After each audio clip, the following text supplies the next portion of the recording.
देखो अब 27 को ध्यान से देखो, 29 को देखो। इन दो क्वेश्चन में कुछ खास बात दिख रही ना, ऊपर sin x plus cos x है, नीचे sin 2x है, वहां रूट में sin 2x है, ठीक है।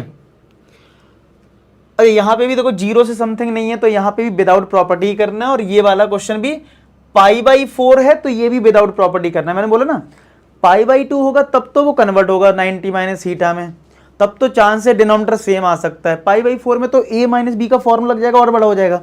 तो इतना तो क्लियर है कि इसमें और इसमें कोई प्रॉपर्टी नहीं लगनी, डायरेक्ट सॉल्व होने हैं। और जो बीच में देख रहा है वो भी बिना ही प्रॉपर्टी का है।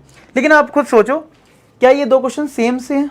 ठीक है, अब ऐसे 50 क्वेश्चन बनाए जा सकते हैं जिसमें ऊपर sin x plus cos x होगा, नीचे sin 2x, ये तो रूट में लिखा होगा, मतलब कहने का मेरा मतलब ये है कि ऊपर sin x plus cos x होगा और नीचे रूट में 1 प्लस साइन 2x होगा, या फिर 4 प्लस साइन 2x होगा, या 2 कर दोगे, कभी ये रूट हटा दोगे। मतलब कहने का मतलब है साइन 2x नीचे होगा चाहे जिस फॉर्म में हो, या ऐसा भी हो सकता है ऊपर माइनस भी हो सकता है, यानी sign X minus cos x भी हो सकता है। तो इस पे ढेरों क्वेश्चन बन सकते हैं। तो अब मेरी ट्रिक सुन लेना क्या है। ऐसा क्वेश्चन कभी भी आ जाए, ऐसा क्वेश्चन कभी भी आ जाए, तो आपको ये ध्यान रखना है कि जो भी ऊपर दिया हुआ है, जैसे sign x plus cos x दिया है ना 27 में, π/6 π/3 है, और ये sine x plus cos x upon square root में साइन 2x है। तो मैं ये कह रहा हूं कि अगर यहां पे इस टाइप का कोई क्वेश्चन आ जाए जिसमें sign x plus cos x ऊपर है, नीचे साइन 2x का टर्म किसी भी फॉर्म में आ रहा है, चाहे रूट में या स्क्वायर में, किसी भी फॉर्म में, तो आप ऊपर वाले टर्म के अपोजिट साइन को टी लेना। अपोजिट साइन मतलब अगर ऊपर प्लस है तो आप sign X minus cos x को टी लेना, ठीक है। और अगर ऊपर माइनस होता तो हम sign x plus cos x को टी लेते हैं, यानी जस्ट अपोजिट को। ये ट्रिक याद रखना, ठीक है।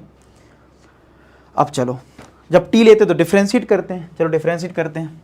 साइन एक्स का differentiation cos x, cos x का माइनस साइन होगा तो ये प्लस कर देगा, और ये d t by d x, तो डी एक्स को इधर भेज दो, तो ये बन गया cos x plus sine x और मल्टीप्लाई में ये d x is equal to d t, यही तो आएगा।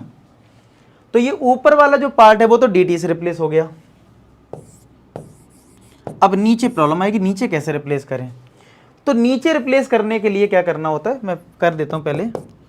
आपने जो ये टी लिया ना, इसका स्क्वायर बोथ साइड कर दो, यानी कि sine X minus cos X जो आपने टी लिया है इसमें कर दो स्क्वायर बोथ साइड। तो a माइनस बी का होल स्क्वायर क्या होता है, A square plus B square minus का 2ab, यानी 2 sine X cos X equal to T square. Sine square plus cos square 1 होता है, 2 sine X cos X sine 2x होता है इक्वल टू टी स्क्वायर। तो साइन 2x से यहाँ से कितना आएगा, ये इधर पहुंच जाएगा, क्या ये 1 माइनस टी स्क्वायर आएगा। अब कर दो सब्स्टिट्यूट, ठीक है। तो कितना आ जाएगा, देखो sign x plus cos x D x, ये तो डी टी से रिप्लेस हो गया था, और साइन 2x के लिए हमने निकाल लिए 1 माइनस टी स्क्वायर। अगर आपने ये टी में कर लिया तो लिमिट भी टी की होनी चाहिए, तो यहाँ थोड़ी कैलकुलेशन करनी पड़ेगी। देखो हमने sign X minus cos x को टी लिया था, तो चलो लोअर लिमिट रखते हैं पहले π/6। तो साइन π/6 माइनस कॉस π/6 कितना आएगा, साइन 30 कितना होता है 1/2, और ये कॉस 30 माइनस का √3/2। तो ये लोअर लिमिट आ गई इसकी, बड़ी खतरनाक सी, 1/2 माइनस का √3/2, ठीक है। अच्छा जी, अब अपर लिमिट रख लो, यानी कि अपर लिमिट क्या है π/3, यानी साइन π/3 कॉस π/3। तो टी कितना आएगा, साइन 60 √3/2 और कॉस 60 1/2, यानी अपर लिमिट आएगा √3/2 माइनस का 1/2। ये देख लो इतना, ठीक है।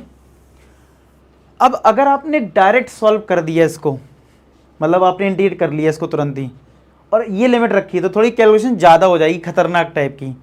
लेकिन थोड़ा ध्यान से देखो, तो इस नंबर में और इस नंबर में एक रिलेशन दिख रहा है ना, अगर इसमें माइनस कॉमन ले लिया जाए तो ये भी √3/2 पॉजिटिव बन जाएगा और 1/2 नेगेटिव, और ये भी √3/2 माइनस 1/2 तो है ही पहले से, और ये dt upon square root of 1 minus t square है।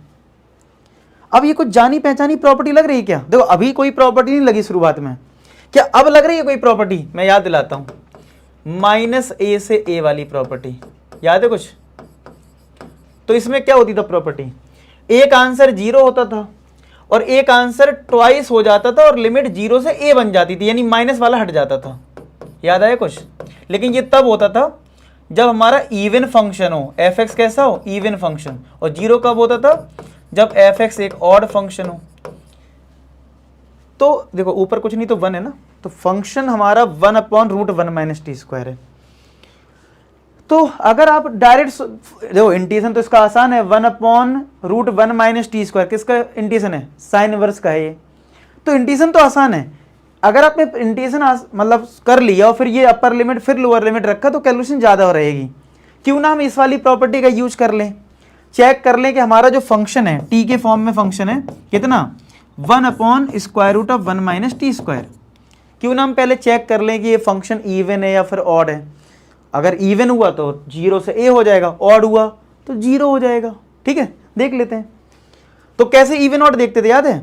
x को रिप्लेस करते थे -x से, तो यहां पे -t से रिप्लेस कर दो, -t से रिप्लेस कर दिया तो माइनस का स्क्वायर तो प्लस ही होगा, तो क्या ये सेम आ गया, यानी ये इवन फंक्शन है। कैसा है, इवन।